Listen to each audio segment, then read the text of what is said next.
One. All right, we're good. Send us off, Captain. All right, let's get this. Got the Let's get champagne. my tablet running. Okay, I got the sound ready this time. I do have the sound ready this time. And not the screen to turn off. Hello and welcome to Wi-Fi Optional, the weekly tech show where we talk tech so you don't have to. This is episode 16, recorded Monday, March 7th, 2016. My name is Rukshan Wijaratna, and as always, alongside me through the interwebs is Mr. Jason Watercott. Hi, Jason. Hello, good sir. How are you? I am actually really well. After all of our internet debacles, we had a couple of hiccups. And hopefully our sounds a little bit better this week since we've maybe already nailed tweaked down it. what our issues have been in the past. we spent about 2 hours tweaking this, right? What do we got going on today? Oh, I see you moving around the screen here. All right. Just to confuse you. Just to confuse me. Should we get into the news? Let's do it.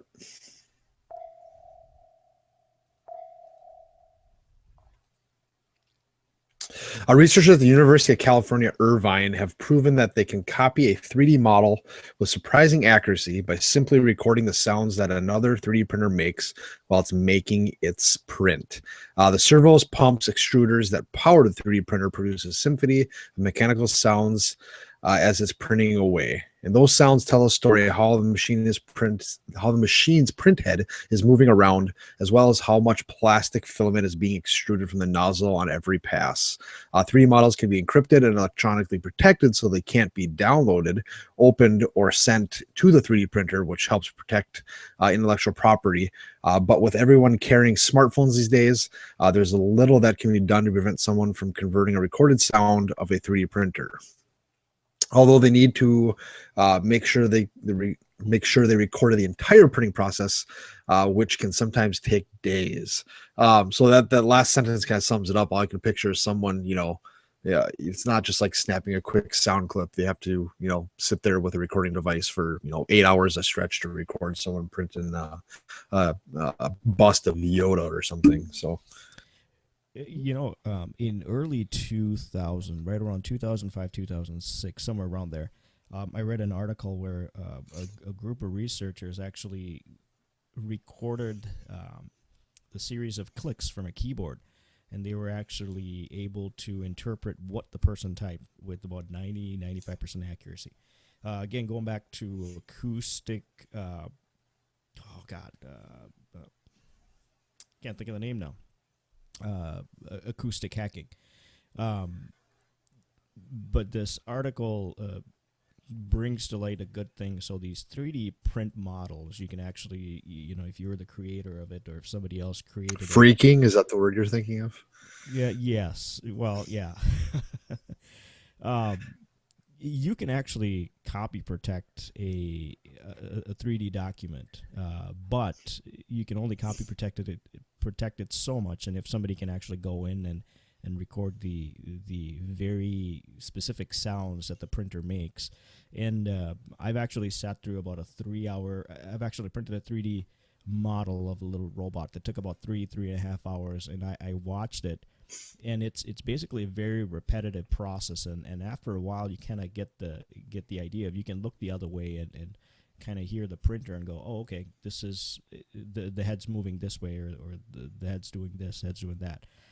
So that's basically what they've done. They've just written a program that recognizes a sound and go, okay, we're going to do this, but so now, basically, if you're going to do a 3D print, do it in a soundproof room, pretty much.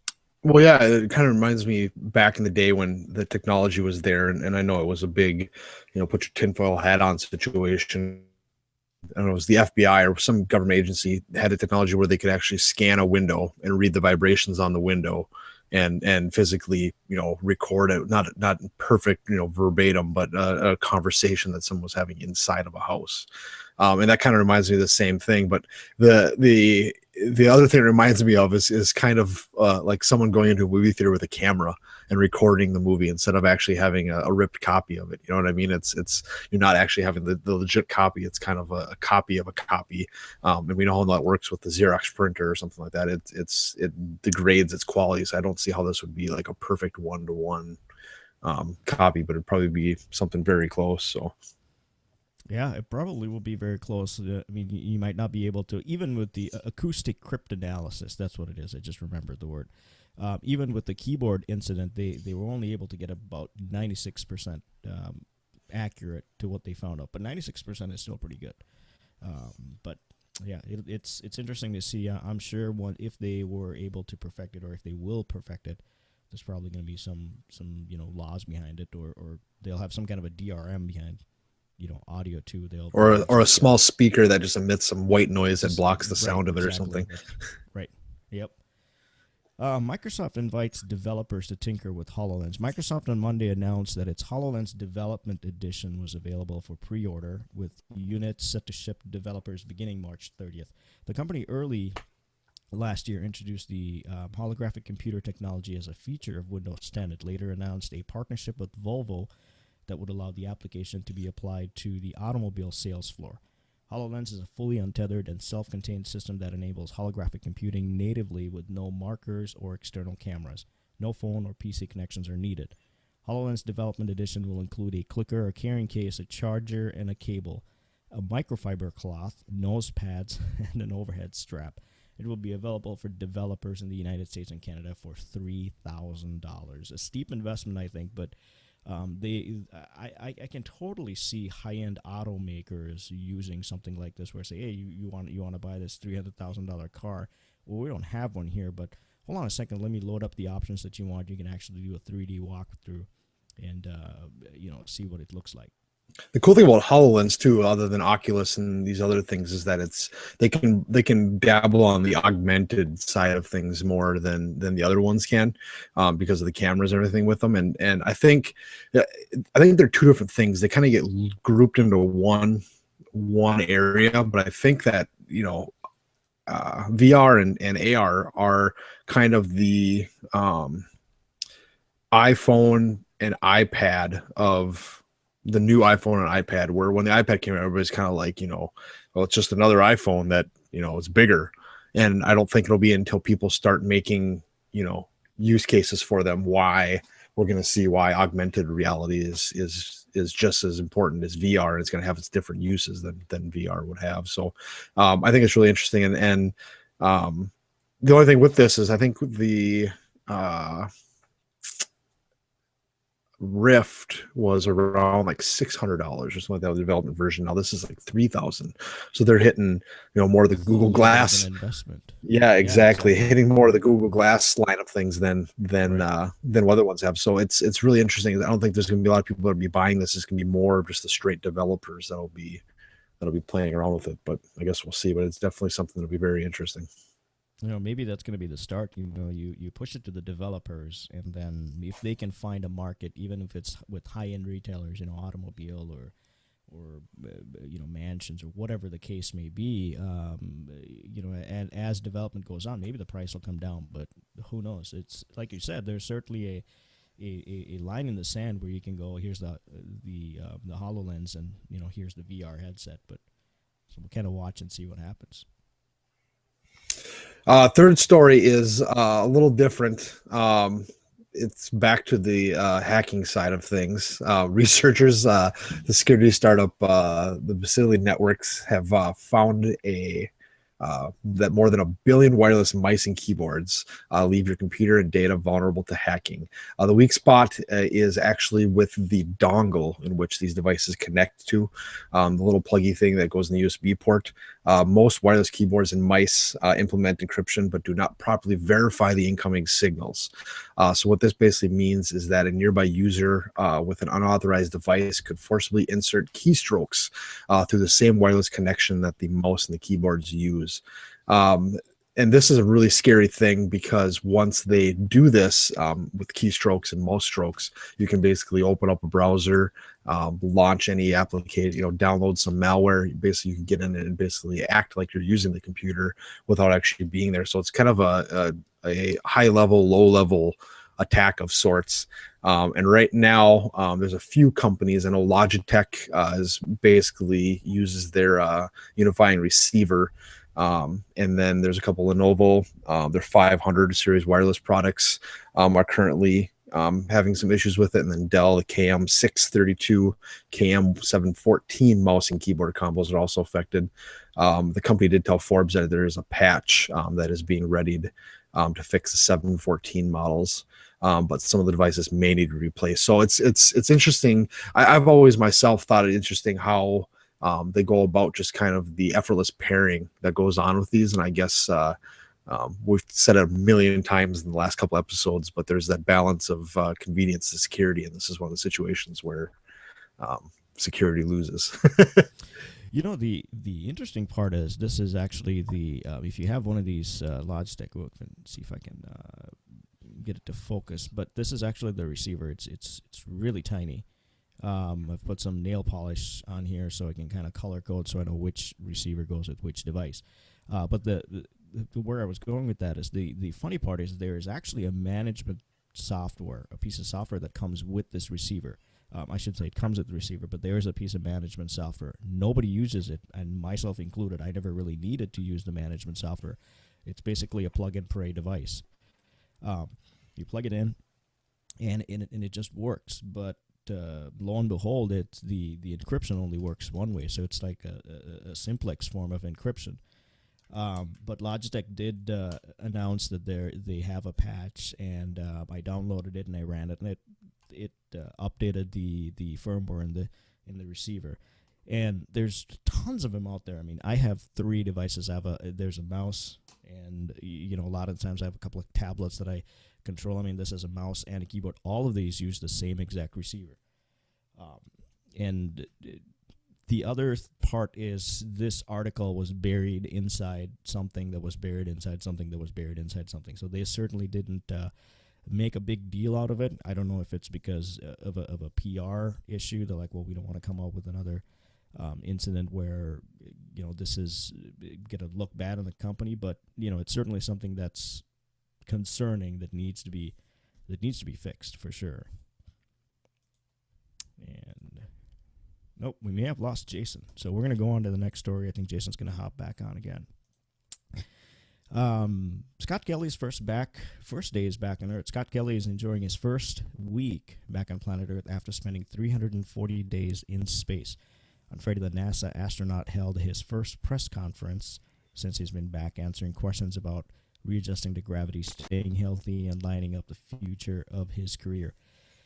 Kelly has already flown a total of 180 days in space prior to his year in the International Space Station. Said the effects of his space trip are much more pronounced than his previous missions. My level of muscle soreness and fatigue is a lot higher than it was last time, quote unquote, he told reporters.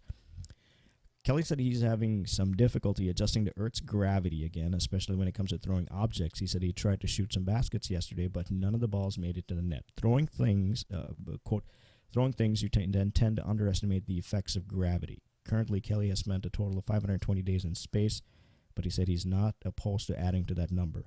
He said it's doubtful he'll fly with NASA again, since there are many other astronauts who are also qualified to fly. But he said it's possible he may join up with a commercial space flight company in the future. Maybe in the next 20 years, you can buy a cheap ticket to go into space for a little visit. Scott Kelly, the interesting part about this is Scott Kelly has a twin brother. And so one of the experiments that they did was they sent Scott up while they kept the twin brother, and so they had kind of somewhat of a baseline. And they were doing tests, and then he said they estimate about 6 months to a year's worth of tests left for him to, they're going to do all kinds of tests to see how his muscles worked and, what kind of strength he has and all that fun stuff. But it was really interesting to see him fly back. And I've been following his Instagram feed, which is another funny part. He's up there, and then he's actually able to post pictures to Instagram. And there were some very amazing pictures that he was able to take. It was almost like he was, you were up there with him. They did some fantastic experiments. He was able to actually grow plants, not potatoes like the movie Martian, but he was able to actually get some flowers to bloom, and there were some crazy experiments that they did.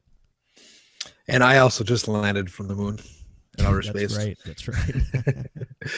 No, but the truth is, it's really interesting that he spent that much time up there. And like you said, his Instagram account, the pictures, some of them just look absolutely unreal. Like it almost seems like they were blown out with colors or HDR photos or something. But they were absolutely just amazing. What he did up there and all the days he was in space.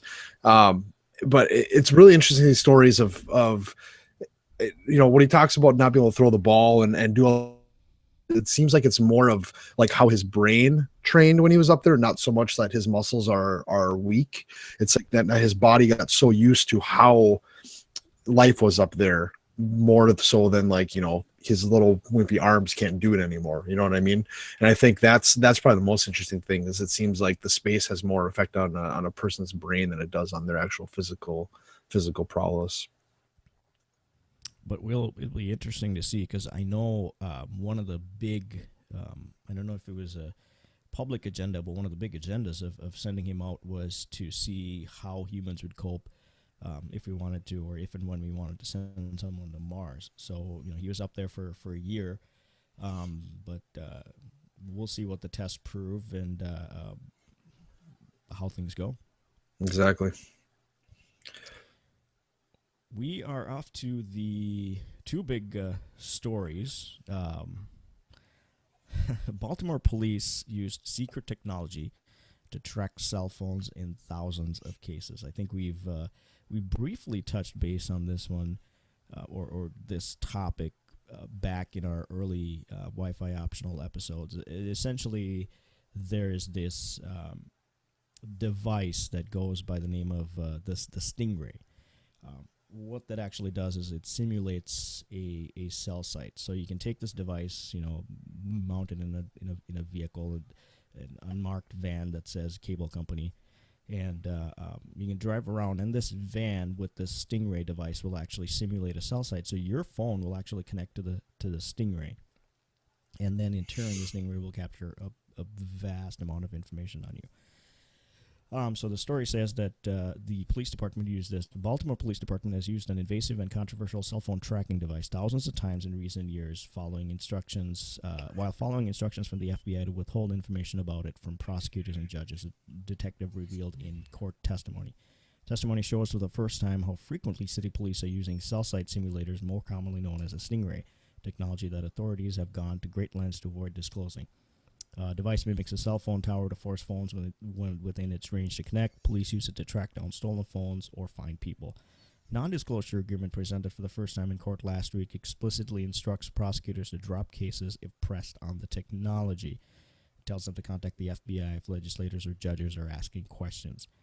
Detective from the police department's advanced technical team testified that the police own a hailstorm cell site simulator, the latest version of the Stingray, and have used the technology 4,300 times since 2007. Now, in comparison, the Florida Department of Law Enforcement says its officers have used the device about 1,800 times. Police in Tallahassee say they have used it more than 250 times. Police in Tacoma, Washington, 170 times. So the question is it, does it give, is it legal, first of all, or is it kind of one of those gray areas where you have the technology, are you gonna use it? Well, that's the thing, is my first question is, how do these things work? To me, there's a handshake involved between a handset and a cell tower. We both came from that world and kind of know how things work. So they have to have something that almost they got some kind of in or a back door from cell companies. I don't know how they could possibly do this, and the calls would still work. You know what I mean? Because in the back end, this thing has to reconnect back to the cell tower and push their call through, and they're just kind of stripping the data off as it comes through the Stingray. So my question is how do they have this technology? And two is, like you said, is it legal or not? I guess it's the same thing as a wiretap, but are they getting warrants to use this thing, or is this just something that they're driving around and war driving in a van, an FBI van that people always name the routers after, and and just pulling off everybody's cell signals? I don't know if what they're actually doing or how they're going about it. I guess those are my two questions. The first part of the question, you're exactly right. There has to be some kind of a conduit to each and every carrier. My guess is this probably is like a transparent man-in-the-middle attack. So it just sits there in the middle, captures the information, and it just passes that information along. And then anything that comes back from the site, it hits the Stingray, goes through the Stingray. Stingray just basically is almost like a transparent conduit. So it's passing through the IMEI or the information from the phone back to the cell site. My guess. Yeah. The second part, which is the interesting one, is so they would use these, and this is a pretty lengthy article, and we'll put this in the show notes. You keep reading deeper into the article. It says they went and prosecuted these people, and when it got to the point where the people that were arrested, how did you find this information? Yeah. We rest our case. Yep. And if they start pushing them, saying how did you find out, they would drop all charges.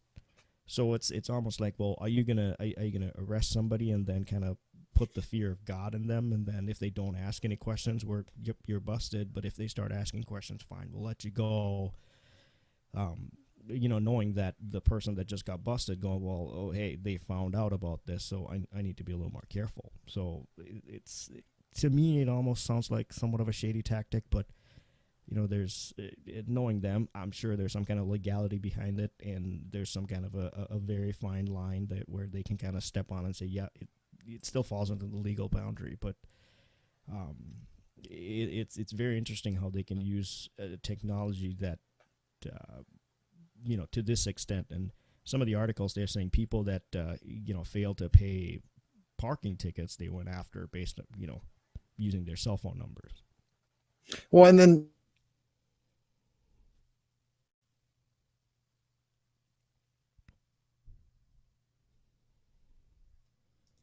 I think we lost Jason again, so we're going to let him reconnect. But we're going to jump on to the next article. With 30 million more in hand, IFTTT, or IFT, looks to the Internet of Things. The IFTTT, or IFT as they're called, it's a very clever service. It neatly describes the function of the product. It essentially is a giant switchboard to connect devices, anything from Facebook to text messages to telephone calls. Users can create recipes in which an action on one service can trigger an action to another entirely different service. The idea, according to co-founder Lyndon Tibbetts, is to give people more creative control over many online services they use on a daily basis. So even if your text message service by itself is not meant to be sort of an alert system for when your friend checks in on Foursquare, the startup wants you to make that sort of remixing possible. Essentially what IFTTT, or IFT, does is you can have multiple devices or multiple sources. You can have your Facebook, your Twitter, and then it links up basically what they call Internet of Things. So if you have a physical device that can connect back to the Internet, for example, your car or your Internet-connected refrigerator, for example. And then you can take that device, and then a certain action that Internet-enabled device does can be paired with something. For example, Jason can correct me if I'm wrong, but back in the day we used IFTTT to walk into a certain building, and it would automatically send out an alert saying, "Hey, you've just walked into work. Make sure you punch in your time clock." So we used the GPS on the phones to trigger the location, and the GPS would say, "Yep, you just walked into this place." And then that IFTTT recipe would say, if these coordinates are met on the GPS, then turn on your text messaging app, type up this particular message, and then send it out to this particular number. the interesting part about, well, two interesting things. One, that there's an investment firm actually gave IFTTT, the company, $30 million to keep researching this. The other interesting part is that there's a lot of devices that are coming out with the Internet of Things. CES this year was just chock full of anything from refrigerators to toasters to you name it that is going to be connected. And with all the automobiles that are going to come out, they're going to be internet connected as well. So you can actually use this IFTTT to make use of it. So you can actually get a car as soon as your car drives into your garage. IFTTT can automatically say, oh, hey, I just realized the car just walked in. I need to sync the MP3 database so you can have all the latest songs. Or anytime the car pulls in and it's low on gas, even if you don't have the paid subscription, you might be able to use like the automobile, the onboard diagnostic port that Jason has. Use something like that that'll report back to your email, look through the emails, and then automatically set up an IFTTT recipe to send out a text message saying, hey, your oil needs to be changed. So it's certainly very interesting. I have, like you said with the automatic, I actually have mine set up where it will message my phone. And since I have an iPhone, if you had an Android, you could do this, but this is the one catch with the iPhones, is I have it set up where it'll message me saying turn off Wi-Fi. And when I get to work within that radius, it says turn on Wi-Fi. If I had an Android, it could automatically do that for you. So it basically senses your geo fence, turns it off when you leave home, turns it on when you get to work, turns it off when you leave work, turns it on when you get home. That way you can save battery. The only catch-22 to that is you're using more power on the phone to basically connect to things. So it's kind of a 6 to 1, half dozen other, but there's a lot of cool things you can do with IFT, and I think them going the route of the Internet of Things is really the way to go. There's more there. The one thing they're not really built into is with like the Amazon Echo, and I know that's with their new 2 products they just released this week. That's going to be the new thing, is voice activated stuff. Say, hey, there's certain things you can react directly with, like the automatic chip, but you can't actually physically use IFT on some things. But I think that's kind of the way things are going to go. And like you said, coming home and having your garage door open for you, or the lights turn on, or a pot of coffee in the morning or something. I mean, there's so many things you can use IFT for that it's really, really cool to to be able to automate your life. And I guess them getting $3 million or $30 million, excuse me, is just proof that people see big things for them ahead.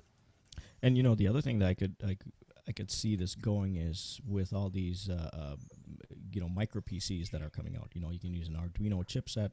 You can cook up your own little circuit that does the new Raspberry Pi that just came out. Yeah, you can use a Raspberry Pi to cook up something that you want, and you can turn around and tie that right into an IFT recipe, and then so it's not so much, even you don't have to go out and buy something fancy. You can actually cook something up right at home with a very low cost computer, and it's still probably has to be fine tuned a little bit, but I can to a certain degree see this method being a little more secure. I wouldn't say it's completely secure, because you're not really trying to re-engineer a device to be like an Internet of Things device, like your refrigerator. We talked about it in the past, where they found this Samsung refrigerator where your Google account information was out in the open. So something like that, you can, instead of it going to the World Wide Web, you can have an Internet of device. A refrigerator, for example, talk to your LAN, and then use a secure system like IFTTT, send out a message instead of having that unsecure device connecting to the internet. It's kind of a buffer. Yeah, exactly. Kind of like a buffer, so making it a little more secure. But certainly something that we want to keep an eye out, especially with everything that's coming out and everything that wants to connect to the internet. This is certainly going to be something very interesting. And if anybody needs to try it out, IFTTT is available for Android and iPhone, like you said. Even if you don't have a device that's connecting to the internet, there's still a lot of cool things that you can do with that. Yeah, it's definitely something to be looking out for here in the future. On a lighter note, something we want to bring up was the death of Ray Tomlinson, who was the father of email. He was the inventor of the contemporary email system and died of an apparent heart attack at the age of 74. Back in 1971, while working for the Boston-based tech firm BBN, Tomlinson developed a system for sending electronic messages between computers on different host networks. While it seems stranger in the modern networked world, previous to Tomlinson's work, messaging systems only allowed you to share messages with other users on the same computer. Perhaps more famously was Thompson's system that introduced the @ symbol, which Twitter is very thankful for, is to right into the email lexicon as it is. Tomlinson received recognition and acclamation for his work, including being inducted into the Internet Hall of Fame in 2014. In 2011, he was ranked 4th on the list of 150 most significant innovators and attended the Massachusetts Institute of Technology. So yeah, it's a very, very sad day to see him pass away. And really interesting to see, how different things were and how, foresight these people had to have back then to make these things come about, that, messaging was, leaving a message on someone's computer and them finding it later and not actually sending it anywhere. Yeah, I was reading through the article, and it said that they interviewed Tomlinson afterwards, and even he didn't realize the magnitude of what he had created. It was many years after everything was done and over with that everybody looked at it as like, oh my God, this is the one guy that revolutionized everything. Yeah, like you said, the @ symbol, we would have never really picked up on it had he not, integrated it to to the email system, and how you parse out between hosts and where to point the messages and whatnot. But there was a long, I think it was a longer than normal show. My timer ran out, so yeah, we're about 6 minutes overdue, I think. 6 minutes over. So with that said, it's a little hot there. Thanks to Purple Planet for providing the music. Check them out on purple-planet.com. Very special thanks to you for listening. Don't forget to subscribe right down here. You can also find us on iTunes for the audio-only version and also on our blog site, www.wifioptional.com. The audio will be there. As always, contact us via our website, like I said, wifioptional.com. We're on Twitter as well, same handle, and from everyone, which is myself and Jason. Thank you for listening, and we'll see you next week. Bye-bye.